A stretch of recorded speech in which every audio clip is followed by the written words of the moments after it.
Risky places that you should avoid when investing in real estate, especially in a city like Port Harcourt. If you're a returning subscriber, welcome back to our channel. We're celebrating. We are happy that you are here.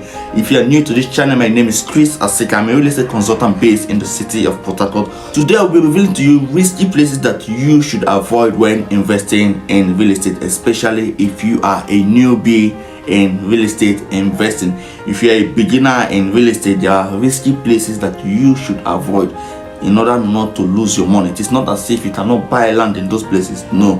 But if you don't know your way through navigating all these parts of real estate investing, then you should avoid the kind of places that I will be mentioning in this video. If you're here to subscribe to our channel, please do well to subscribe to our channel. Click on the bell notification so you'll be notified when we post new videos, and also do it to give this video a thumbs up. If you're a newbie in real estate investing, the first risky place that you should avoid when buying land are land under government acquisition. It's not as if you cannot buy land under government acquisition, because there are two types of acquisition. There is the global acquisition and there is the committed acquisition. The global acquisition can still be gotten from the government. If the land is under global acquisition, you can apply through a process called ratification and the land will be released to you. But if a land is under committed acquisition, there is no headway. So if you are in a newbie, you don't know the difference between global and committed acquisition, it is better you stay clear of any land that is under government acquisition. The second kind of places that you should avoid, especially if you're a newbie in real estate investing, are boundary lands, especially in a developing area. In a place that is still developing, it is very, very important that you stay clear of boundary land if you are a newbie in real estate investing. Why? Because most times there are still some underlying boundary dispute between the neighboring communities. If you are buying properties, it is better you stay off any land that you see that is in the boundary between two communities. If not, you may face a situation whereby you will have to buy the property from the two communities if there is any dispute between the two communities. I've seen a situation like that. It happened in South Road, Port Harcourt. If you know South Road, Port Harcourt very well, people that bought early enough, people that bought earlier, they have to buy from Ruboko and Rumahawu community. When the whole of that place are still yet underdeveloped, they have to buy from the two communities because there was a boundary dispute between the two communities. So boundary land, if you don't know your way through it, it is better you stay clear of boundary land. The third type of land that you should avoid is native land, especially if you are buying by yourself and not buying from a real estate consultant. That's why I'm saying that if you're a newbie, avoid such kind of places. But if you're buying from a consultant, they know how to navigate all of these things. The third type is native land. If you're buying a native land, be very, very careful, because the land in question does not have any document. There's no document for a native land, and so it is very, very difficult to ascertain who is the rightful person to buy from. It is very, very difficult. You may buy a native land from somebody who claims that the land belongs to him, it was shared to him from the family, and all of a sudden you will hear that the person who sold that property to you is the last born and he doesn't have a right over the property which he sold to you. So to avoid such kind of scenarios, it is best you avoid native land if you are a newbie in real estate. The fourth type of places that you should avoid when buying land is land that is located in neighborhood that is characterized with so much insecurity and cult related activity.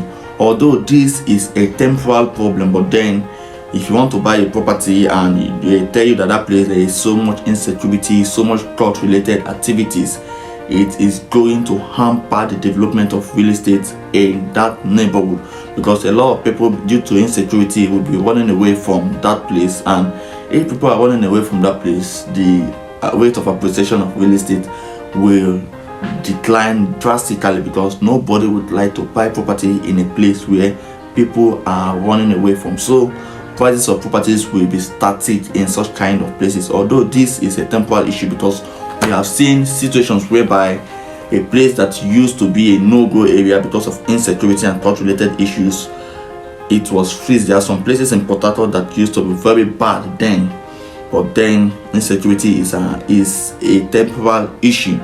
But if you want to buy, and as at that time when you want to buy, you hear that insecurity is high, it's on the high side, cost related activities is on the high side, then it's not advisable to buy in such kind of place. Avoid such kind of environment. The next kind of place that you should avoid buying properties is land that is characterized by a strong dominance of native. If you go to a place you want to buy land and you notice that there is strong dominance of native in that neighborhood, then it is not a good place that I will advise you to buy land from.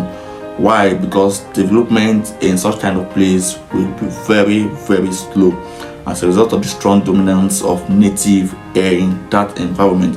If you go to some places, some villages in Port Harcourt that are strongly dominated by native, you see that a lot of things are just happening there. That place looks like a ghetto-like place, and development there is very, very slow. That is why if you come to a place like in Port Harcourt, there's a place called Rumekini and there's a place called Amechi Screw Road. Amechi Screw Road was just a new layout that opened up after Rumekini. But you see that if you go right now to Amechi Screw Road, you see that a plot of land is selling within the range of 10 to 14 million.